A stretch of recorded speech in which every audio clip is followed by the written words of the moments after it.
Halo, salam Rahayu, salam Nusantara. Terima kasih yang sudah subscribe di channel saya. Kali ini saya akan membahas mengenai perjalanan saya ke Amerika. Kebetulan salah satu viewer saya ada yang menanyakan hal seperti ini. Halo Monster Tokyo, mudah-mudahan pertanyaan yang akan saya jawab membantu di kemudian hari. Dan saya akan disclaim dulu bahwa pernyataan yang saya buat adalah berdasarkan pengalaman saya pribadi. Karena mungkin masing-masing negara, masing-masing maskapai akan mempunyai aturan sendiri-sendiri.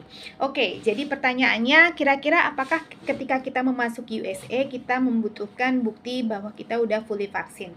Nah, menurut pengalaman saya, waktu itu saya check-in counter di Emirates bahwa saya harus mengisi lembar namanya Combined Passenger Disclosure and Attestation to the United States of America.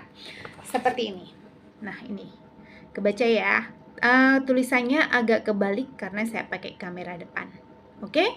Nah, ini adalah isinya adalah seperti deklarasi bahwa kita menyatakan bahwa kita sudah vaksin, kalaupun kita vaksin itu kenapa, dan siapakah Anda atau siapakah passengers menurut kriteria yang ada di lembaran ini.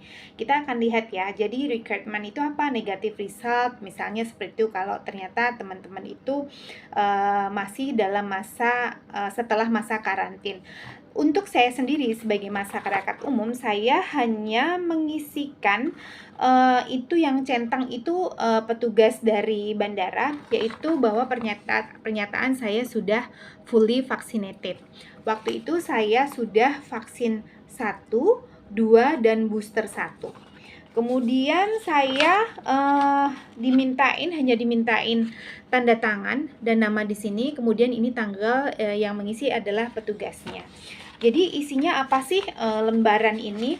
Jadi lembaran ini itu isinya seperti pernyataan bahwa kita sudah vaksin. Kalau kita sudah vaksin, kalau teman-teman ternyata belum fully vaccinated, itu nanti akan ada kriterianya, itu yang B.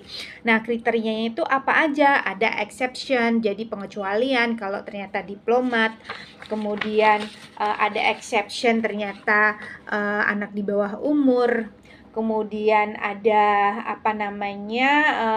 exception, misalnya ada kontradiktif, ternyata teman-teman ada penyakit jantung, tidak direkomendasi oleh dokter untuk vaksin. Kemudian ada lagi exception untuk humanitarian, dan terakhir adalah exception untuk person who entry US. Kira-kira seperti itu. Nah, bagaimana kertas ini akan berjalan? Waktu itu kami hanya dimintain petugas imigrasi waktu saya masuk itu dicap. Kemudian ini dijadikan satu dengan tiket. Kemudian selesai saya boarding dan sampailah tujuan pertama saya transit di Dubai. Nah, di Dubai itu sepertinya pemerintah USA itu sudah kayak ada kerjasama gitu ya sama Dubai gitu. Jadi mereka sudah melakukan filter terhadap passengers yang akan masuk ke USA. Salah satunya adalah mungkin dari bagasinya, kemudian dari orangnya, dan itu tuh cepat sekali, prosesnya cepat. Jadi biar cepat, jangan lupa teman-teman kalau di depan petugas adalah buka masker, ada yang diminta untuk buka kacamata. Jadi saya ingatkan adalah biar prosesnya cepat.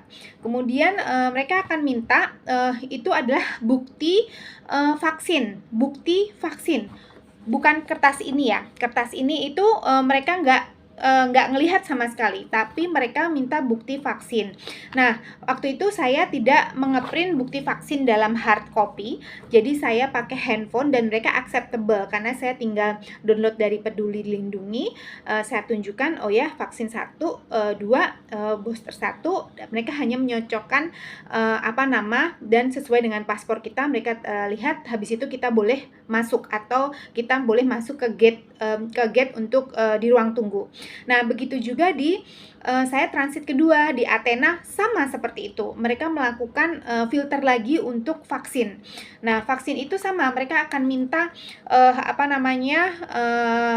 untuk menunjukkan boleh hard, boleh soft. Karena waktu itu tidak ada peraturan untuk hard, jadi saya pikir saya lebih praktis membawa softnya. Selama ada internet, saya bisa menunjukkan bukti vaksin lewat Peduli Lindungi. Dan terima kasih sekali lagi kepada pemerintah Indonesia juga, lebih memudahkan kami ketika kami akan mengakses sertifikat vaksin sebagai salah satu persyaratan perjalanan internasional waktu itu. Dan setelah sampai Amerika itu tidak lagi ditanyain bukti vaksin. Jadi di imigrasi kita interview seperti biasa tanpa menanyakan vaksin kembali. Jadi vaksin itu hanya mereka filter di kedua negara transit. Kira-kira begitu pengalaman saya. Kira-kira itu aja. Mudah-mudahan pertanyaan saya terjawab, Monster Tokyo. Kalau teman-teman lagi ada pertanyaan mengenai seputar perjalanan saya akan bantu jawab selama itu berdasarkan pengalaman saya. Terima kasih telah menyaksikan channel saya dan terus support saya agar analytical datanya di dalam YouTube saya makin performanya makin baik dan meningkat. Terima kasih atas atensinya dan tunggu konten berikutnya. Salam Rahayu, salam Nusantara.